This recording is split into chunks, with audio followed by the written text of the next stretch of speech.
கர்த்தருக்கு ஸ்தோத்திரம். விழுப்புரம் புதிய பந்தோக சபை வழங்குறதான தேவ சமாதான நேரம் என்ற நிகழ்ச்சியில் உங்கள் மத்தியில் கர்த்தரனை கொண்டு வந்ததுக்காக நான் கர்த்தருக்கு நன்றி சொல்கிறேன். இந்த நாளின் செய்தியின் தலைப்பு, அவர்களுடனே கூட தேவாலயத்துக்குள் பிரவேசித்தான். அப்போஸ்தலர் நடபடி புஸ்தகம் 3ஆம் அதிகாரம் 8ஆம் வசனம். அவன் குதித்தெழுந்து நின்று நடந்தான். நடந்து குதித்து தேவனை துதித்து கொண்டு அவர்களுடனே கூட தேவாலயத்துக்குள் பிரவேசித்தான். இது நமக்கு நன்றாக தெரிந்த சம்பவம், கதையல்ல, சம்பவம். 3ஆம் அதிகாரம் 1 வசனத்தில் நாம் பார்க்கும்போது, ஜெப வேலையாகி 9ஆம் மணி நேரத்தில் பேதுருவும் யோவானும் தேவாலயத்துக்கு போனார்கள்.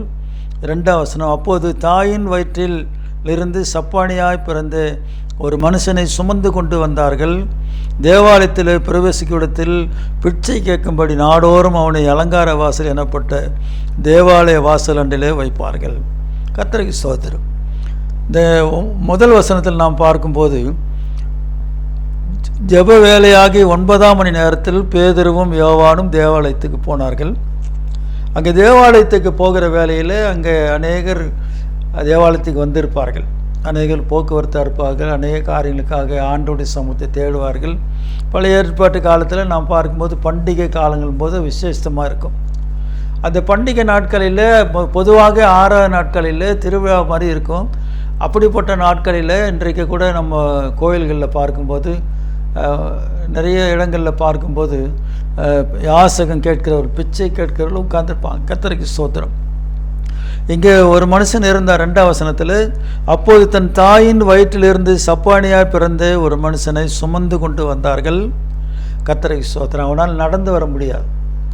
அதனால தான் அவனை தாயின் வயிற்றிலே அவனை சப்பானியாய் பிறந்தான். அதனால் அவனை சுமந்து கொண்டு வந்து தேவாலயத்தில் உட்கார வைப்பார். பிச்சை கேட்கறதுக்காக அலங்கார வாசல் எனப்பட்ட தேவாலய வாசல் அண்டையிலே வைப்பார்கள். கர்த்தருக்கு ஸ்தோத்திரம். நல்லா கவனிங்க, பேர் அலங்கார வாசல். அந்த அலங்கார வாசலில் ஒரு பிச்சை கேட்டுக்கொண்டிருக்கிற ஒரு மனுஷனை உட்கார வைத்தார்கள். இன்றைக்கு அநேகருடைய வாழ்க்கையில் அலங்காரமாக இருக்கும், வாசல் அலங்காரமாக இருக்கும், ஆனால் உள்ளே பார்த்தா ஏதாவது ஒரு குறைவுள்ள காரியம் காணப்படும். இங்கே அலங்கார வாசல் அண்டையில், தேவாலயத்தில் அலங்கார வாசல் அண்டையில் ஒரு மனுஷனை உட்கார வைத்தார்கள். அவன் சப்பானியாக இருந்தான். அவன் ஆண்டவரை தொழுது கொள்வதற்காக வரல. அங்கே ஜெபம் பண்ணுறதுக்கு வரவங்க, ஆராதனை செய்கிறதுக்கு வரவங்க, போகிறவங்க ஏதாவது அவர்களால் முடிந்த உதவி செய்வார்ன்னு சொல்லி அவரிடத்தில் பிச்சை கேட்கும்படி அவனை உட்கார வைத்தார்கள். கர்த்தருக்கு ஸ்தோத்திரம். 3ஆம் வசனத்தில் நாம் பார்க்கும்போது, தேவாலயத்தில் பிரவேசிக்க போகிற பேதுருவையும் யோவானையும் அவன் கண்டு பிச்சை கேட்டான். எல்லார்கிட்டையும் பிச்சை கேட்குற மாதிரி இந்த யோவான்கிட்டையும் பேதுருக்கிட்டையும் பிச்சை கேட்டான். ஐயா ஏதாவது செய்யுங்க, உதவி செய்யுங்கன்னு கேட்டான். இந்த 4ஆம் வசனத்தில் பாருங்கள், பேதுருவும் யோவானும் அவனை உற்று பார்த்து எங்களை நோக்கி பார் என்றார்கள். கர்த்தருக்கு ஸ்தோத்திரம். எங்களை நோக்கி பார்ன்னு சொன்னான். அவன் நினச்சிருப்பான், 2 பேரும் ஐயா அங்கே வெள்ளை ட்ரெஸ் போட்டு வந்திருக்கிறாங்க, ஊழியக்காரங்க மாதிரி இருக்கிறாங்க, போதகர்கள் மாதிரி இருக்கிறாங்க, ஆசாரிகள் மாதிரி இருக்கிறாங்க, அவங்க இன்றைக்கி எனக்கு எப்படியாவது ஒரு நல்ல உதவி செய்வாங்க, அவரிடத்துலேருந்து எனக்கு நல்ல காணிக்கை கிடைக்கும் அல்லது நல்ல உதவி கிடைக்குன்னு சொல்லி தன்னுடைய இருதயத்தில் நினைத்து கொண்டு அவர்களை உற்சாகமாக உற்று பார்த்திருப்பான். இந்த வசனம் அப்படி தான் சொல்லு. அவன் அவர்களிடத்தில் ஏதாகிலும் கிடைக்கும் என்று எண்ணி அவர்களை நோக்கி பார்த்தான். கர்த்தருக்கு ஸ்தோத்திரம். இன்றைக்கு நாம் கூட அநேக நேரங்களில் நம் கஷ்டமான ஒரு சூழ்நிலை வாழ்ந்து கொண்டிருக்கும்போது, நெருக்கமான ஒரு சூழ்நிலை இருக்கும்போது, நமக்கு யாராவது உதவி செய்வாளான்னு சொல்லி அங்கலாய்க்கிற ஒரு சமயத்தில் யாராவது நமக்கு கிடைத்தா, தென்பட்டா அல்லது நம்மை பார்க்க வந்தால், நாம் அவர்களை பார்க்கக்கூடிய ஒரு சூழ்நிலை உண்டாகுமானால் நாம் அவரிடத்தில் ஏதாவது கிடைக்கும் என்று எதிர்பார்க்கிறோம். இது நியாயமான ஒரு காரியம், தவறான காரியம் இல்லை. ஆனால் கர்த்தருடைய பிள்ளைகள், விசுவாசிகள், ஊழியக்காரர்கள், இந்த மனுஷன் இந்த சப்பானியை நோக்கி பார்த்தான்னு அவனுக்கு நல்லது நடந்தது. ஆனால் இன்றைக்கு ஊழியக்காரர்களும் விசுவாசிகளும் மனுஷர்களை நோக்கி பார்க்காதபடிக்கு வானத்தையும் பூமியும் உண்டாக்கின கர்த்தரை நோக்கி பார்க்க வேண்டும். அன்றைக்கு அற்புதம் நடந்தது சப்பானிக்கு. அவன் திரும்ப அவன் நன்றாயிட்ட பிறகு அவன் அதே இடத்துல வந்து உட்கார்ந்து அங்கே யாரையும் பார்த்து எந்த உதவியும் கேட்கவில்லை. கர்த்தருக்கு ஸ்தோத்திரம். இன்றைக்கு கர்த்தருடைய பிள்ளைகள் நல்லா கவனிங்க. நீங்களும் நானும் நோக்கி பார்க்க வேண்டியவர் நம்முடைய ஆண்டவர் ஆகிய இயேசு. அது பழைய ஏற்பாட்டு காலத்தில் கொள்ளிவாய் சர்ப்பம் கடித்தது. சரி, நிறைய பேர் இறந்துட்டாங்க. ஆண்டவர் மோசே கிட்ட சொன்னார், நீ ஒரு வெண்கல சர்ப்பத்தை செஞ்சு அது ஜனங்க பார்க்குற அளவுக்கு உயரமாக மாட்டி வை. எவன் பாம்பு கடிச்சதோ அவன் அந்த சர்ப்பத்தை பார்த்து பிழைப்பான் என்று சொன்னார். அந்த மரத்தில் தூக்கி மாட்டப்பட்ட வெண்கல சர்ப்பம் அதை பார்த்தவர்கள் உடனே பிழைத்தார்கள். இது நம்முடைய ஆண்டவராக இயேசுவை நோக்கி பார்க்கறதுக்கு உதாரணமாக சொல்லப்பட்டிருக்கு.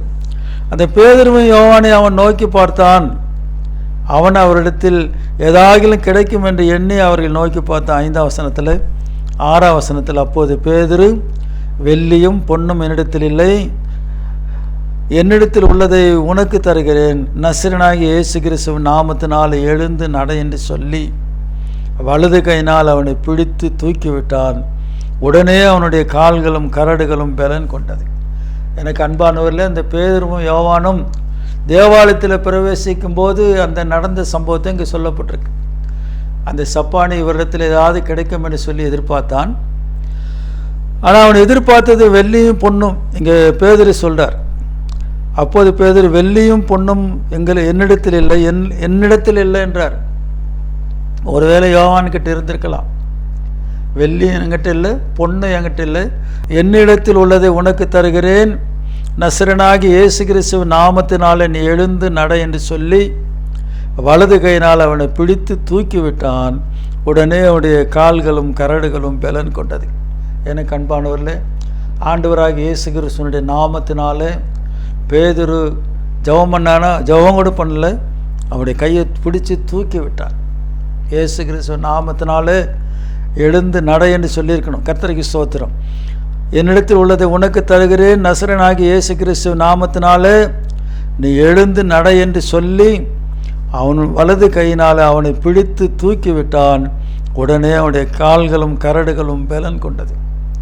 என்னிடத்தில் உள்ளதை நான் உனக்கு தருகிறேன், நசரேயனாகிய இயேசுவின் நாமத்தினாலே, நசரேயனாகிய இயேசு கிறிஸ்துவின் நாமத்தினாலே நீ எழுந்து நட என்று சொன்னான். சொல்லி வலது கையினால் அவனை பிடித்து தூக்கிவிட்டான். உடனே அவனுடைய கால்களும் கரடுகளும் பலன் கொண்டது. கர்த்தருக்கு ஸ்தோத்திரம்.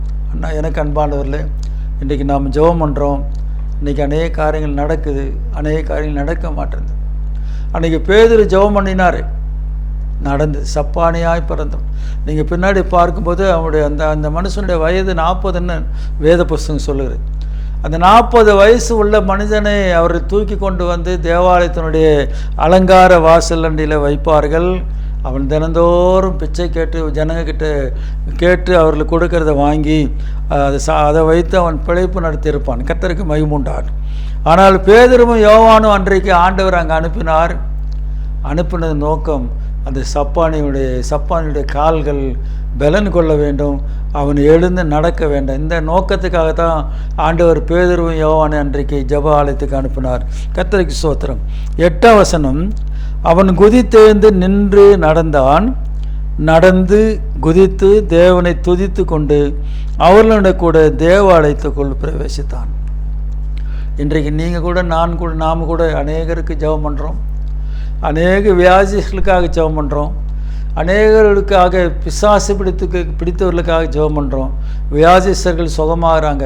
யாருடைய பெயர்னால? ஆண்டவராகிய இயேசுடைய பெயரால். அநேக பிசாசுகள் அலறடித்து கொண்டு ஓடுது ஆண்டவராகிய இயேசுடைய பெயர்னால. ஆனால் அவர்கள் சபைக்கு வர மாட்டேன்றாங்க.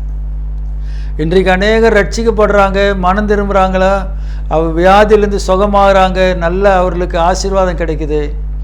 ஆனால் அவங்க சபைக்கு வராங்களா? சபைக்கு வர்றதில்லை. நான் என்ன சொல்லுவேன்னா, ஒரு விசுவாசி ஒரு ரட்சிக்கப்படாத ஒரு ஆள் பிசாசு பிடிச்சா தான் சபைக்கு வருவானா? நான் சொல்லுவேன், அவங்க நிறைய பேர் பிசாசு பிடிக்கிட்டுன்னுவேன். நிறைய பேர் பிசாசு பிடிச்சா தான் நான் சபைக்கு வருன்றான். அந்த பிசாசு போயிட்டா எவனும் போயிடுவான். இன்றைக்கு ஊழியத்தோட நிலைமைகள் இப்படித்தான் இருக்கு. நிறைய பிசாசு பிடிச்சவங்க வருவாங்க. ஆண்டவராகிய இயேசுடைய பெயரால் நாம் ஜெபம் பண்ணும்போது பிசாசு அவர்களுக்கு போயிடும், இவங்களும் போயிடுவாங்க. இது இவளை நம்பி ஊழியம் செய்தால் அந்த ஊழியம் வளர்ச்சி அடையாது. ரட்சிப்பின் அனுபவத்துக்குள்ளே வரணும். வியாதிஸ்தரை நம்பி ஊழியம் செய்யக்கூடாது. வியாதிஸ்தர் ஒருத்தன் சுகமாயிட்டான், அவன் சபைக்கு வருவான்னா கட்டாயம் வரமாட்டான். அதில் 100க்கு 5 பேர் தான் சுகமானவங்க வருவாங்க. 95 பேர் வியாதி சுகமானால் போயிடுவாங்க. இப்போ கூட நாம் ஒரு வியாதியில் இருக்கிறோம், டாக்டரை போய் பார்க்குறோம், மாத்திரை மருந்து கொடுக்குறாரு, சாப்பிட்றோம், நல்லாகுது. நம்ம அந்த எத்தனை பேர் அந்த டாக்டரை போய் திரும்ப பார்த்தா, ஐயா எனக்கு வைத்தியம் பண்ணிங்க நல்லாயிட்டது ரொம்ப நன்றின்னு சொல்கிறோமா? அவருடைய வேலை அவர் செஞ்சார், காசு கொடுத்த வைத்தியம் பண்ணார், சரியாயிட்டுது. அந்த மாதிரி தான் இன்றைக்கு ஊழியம் இருக்கு. இன்றைக்கு ரட்சிப்பின் அனுபவத்துக்குள்ளே எந்த விசுவாசி வராங்களோ அவங்க தான் சபையில் இருப்பாங்க. ரட்சிக்கப்படணும், மனம் திரும்பின அனுபவம், ஆண்டவராக இயேசு கிறிஸ்து உண்மையான ரட்சகர் என்று ஏற்றுக்கொண்ட ஒரு அனுபவம் வரணும். மூலிகை ஞானசம் எடுக்கணும், சபையில் வந்து சாட்சி சொல்லணும், திருவிந்து எடுக்கணும். இவங்களால் தான் சபை நிரப்பப்படுமோ தவிர அன்றைக்கு பிசாசு பிடித்த ஆளுங்க, பேய் பிடித்தவங்க, வியாதிக்காரங்க இவங்கெல்லாம் வந்து சுகமாகுவாங்க, பிசாசிலேருந்து விடுதலை ஆவாங்க, இவங்களும் போயிடுவாங்க. கர்த்தருக்கு ஸ்தோத்திரம்.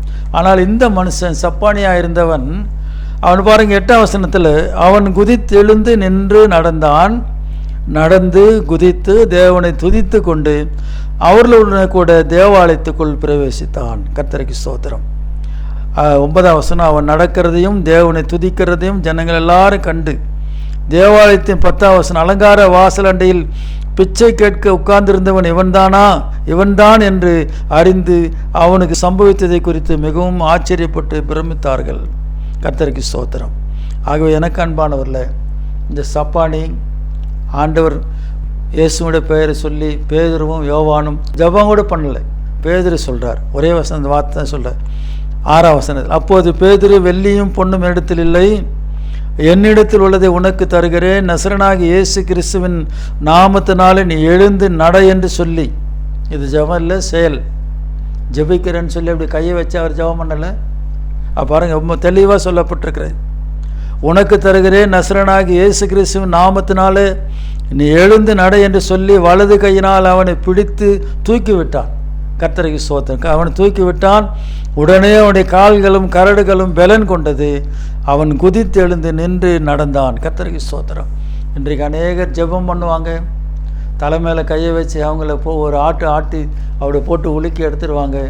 அவங்க கண்ணில் கை வச்சு இது பண்ணுவாங்க, தலைமுடியை பிடிச்சி இது பண்ணுவாங்க. இதெல்லாம் ஆவிக்குரிய விதத்தில் கர்த்தருடைய பிள்ளைகள் ஊழியக்காரர்கள் செய்யக்கூடாது. கர்த்தருக்கு ஸ்தோத்திரம். நீங்கள் உங்கள் கையை தூரமாக வச்சு ஜெபம் பண்ணுங்க, கர்த்தர் அற்புதம் செய்வார். உங்கள் கையில், உங்கள் வார்த்தையில் பரிசுத்த ஆவியானவர் ஆண்டவராக இயேசு நாமத்தில் தான் அற்புதம் நடக்கணும்.